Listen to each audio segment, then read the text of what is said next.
Hello everyone, नमस्कार, welcome, सत श्री अकाल, जे काही असेल.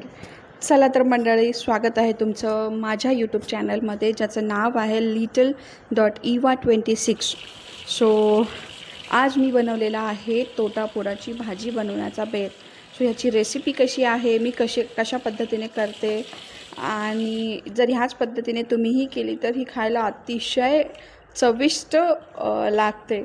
सो चला तर इथे मी भाजी एकदम मार्केटमधून ताजी भाजी आणलेली आहे. त्याला मी मस्तपणे एकदम असं 4 ते 5 पाण्याने स्वच्छपणे धुवून घ्यायची आहे ही भाजी. कारण शेतातली भाजी असते, त्यामध्ये फवारा औषध वगैरे कीटकनाशक वगैरे जे असतं ते फवारलेलं असतं. सो मेक शुअर की तुम्ही जेव्हाही मार्केटमधून भाजी आणा तेव्हा ती 4 ते 5 पाण्याने नक्कीच धुतली पाहिजे. इथे मी भाजी धुवून घेतल्यानंतर या भाजीला मी कापणार आहे, छोटे छोटे म्हणजे चिरणार आहे. ओके. सो आणि अजून एक, भाजी बनवण्यासाठी जास्त काही गोष्टी लागणार नाहीत. अगदी आपल्या घरातल्याच गोष्टी लागतील, जसं की हिरवी मिरची, कढीपत्ता, कोथिंबीर, लसण, कांदा, टोमॅटो, ह्याच गोष्टी कुठलंही सो ह्याच घरातल्या गोष्टी वापरून मी एकदम छान प्रकारे अशी तोटापुराची भाजी बनवणार आहे. सो इथे मी ही भाजी विळीने एकदम पटापटा अशी चिरून घेतली.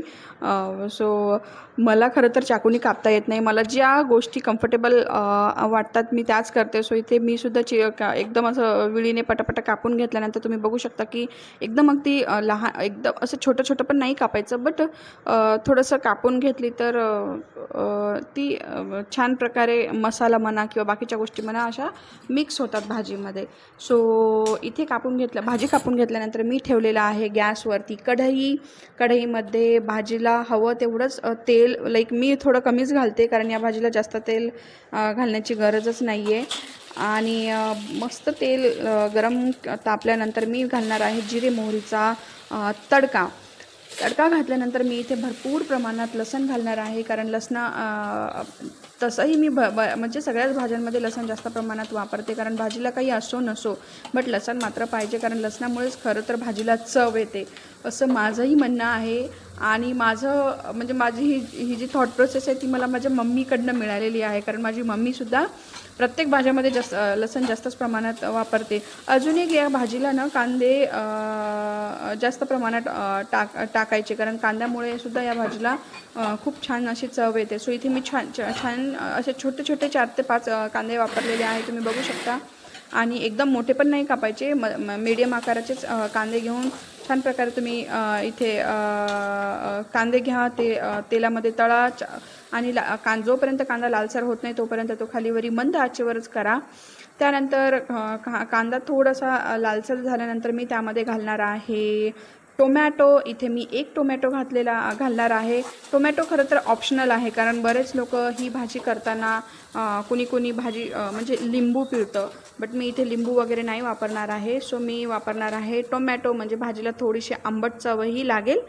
सो मी अशा प्रकारे करते. तुम्ही कशा प्रकारे ही भाजी करता नक्कीच कमेंट करून सांगा, किंवा अजून तुम्ही या भाजीमध्ये काय ॲड करता, काय ॲड करायला पाहिजे हेही तुम्ही कमेंटमध्ये करून सांगू शकता. म्हणजे नेक्स्ट टाईम तुम्ही सांगितल्यानुसार मी ट्राय करेल आणि तुम्हाला सांगेल की म्हणजे तुम्ही शेअर केलेली भाजीची जी पण पद्धत होती ती खरंच कशी होती आणि कशी लागते त्या पद्धतीने भाजी केल्यानंतर.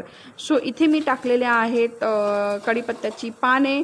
खरं तर इथे म्हणजे मागे पुढे होतो सगळा सिक्वेन्स मला भाजी करताना. जिरे मोहरी टाकल्यानंतर कढीपत्ता टाकायचा असते, बट मी एका हातामध्ये कॅमेरा पकडते आणि दुसऱ्या हातामध्ये व्हिडिओ बनवण्याचा प्रयत्न करते, सो त्यामुळे सगळ्यात सिक्वेन्स असा जातो ना.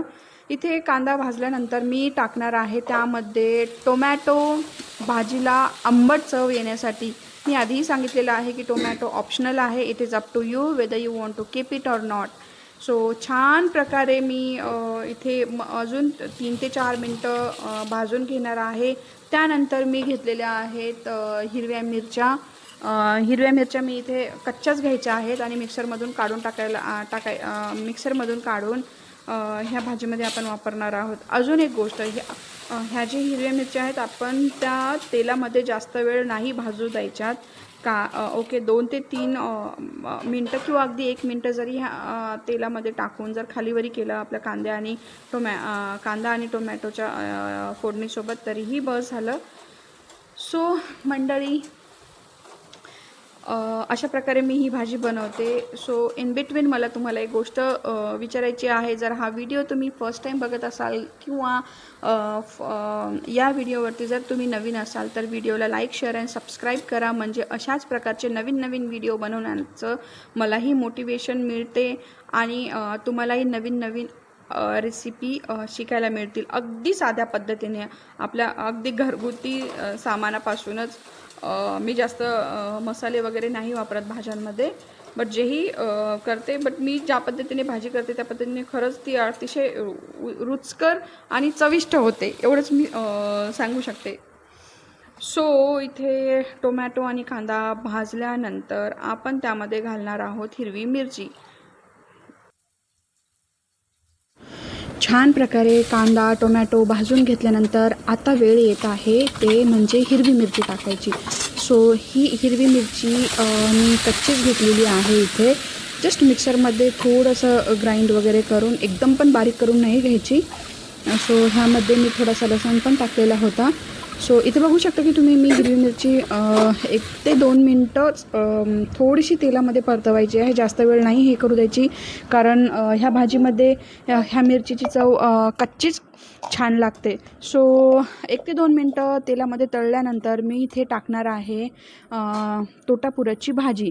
हिला छान प्रकारे लो फ्लेमवरती अशी एकदम मिक्स करून घ्या आणि नंतर तुम्ही हळद आणि मीठ टाका. आत्ताच तुम्ही चटणी वगैरे नाही टाकायची, कारण जर भाजी शिजायला वेळ लागतो आणि चटणी जर टाकून ठेवली तर ती भाजीला असं करपट वगैरे चव येते, किंवा भाजी करपण्याची शक्यता असते. कारण आपल्याला भरपूर वेळ म्हणजे 5 ते 10 मिनटं भाजी लो फ्लेमवरती शिजवायची आहे. सो त्यामुळे मी आय वूड रिकमेंड की तुम्ही आत्ताच चटणी वगैरे नका घालू. सो इथे मी छान प्रकारे हळद आणि मीठ घातल्यानंतर मी इथे छान असं त्या भाजीला खालीवरी वगैरे करणार आहे.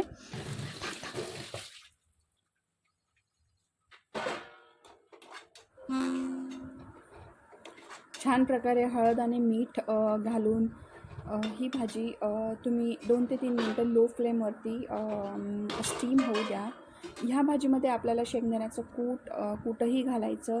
म्हणजे शेंगदाण्याचं कूट घातल्यानंतर भाजीमध्ये जेही ओलसरपणा राहतो पाण्यामुळे वगैरे, ते शेंगदाण्याचं कूट आपसून म्हणजे शोषून घेतं आणि मग भाजी अजूनच खायला छान लागते. सो इथे तुम्ही बघू शकता की माझ्या भाजीमध्ये अजिबात पाणी वगैरे राहिलेलं नाही आहे आणि जेही म्हणजे ओलसरपणा असेल भाजीमध्ये ते आता मी शेंगदाण्याचा कूट घातल्यानंतर तोही जाईल. सो इथे तुम्ही बघू शकता की अगदी कांदा टोमॅटो आणि मिरची चांगल्या प्रकारे मर्ज झालेली आहे इथे.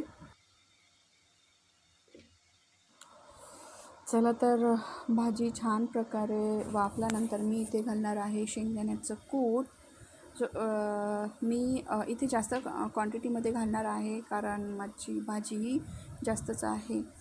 सो छान प्रकारे शेंगदाण्याचं कूट घातल्यानंतर अजून ह्या भाजीला 5 ते 6 मिनटं तुम्ही स्टीम होऊ द्या. म्हणजे हे जे कूट आहे पाणी शोषून घेईल आणि भाजीही छान प्रकारे बनेल. सो तुम्ही बघू शकता की इथे माझी भाजी तयार झालेली आहे आणि आहा, काय मस्त भाजी झाली आहे. अगदी तिखट मीठ सगळ्याच गोष्टी बरोबर पडल्या आहेत माझ्या भाजीमध्ये. सो तुम्ही बघू शकता. आणि विशेष म्हणजे ही भाजी ज्वारीच्या भाकरीसोबत किंवा बाजरीच्या भाकरीसोबत खायला तर अजूनच खूप छान लागते. चला तर तुम्हीसुद्धा ही भाजी तुमच्या घरी ट्राय करा आणि मला सांगा कशी बनली. चला तर भेटूया नेक्स्ट व्हिडिओमध्ये.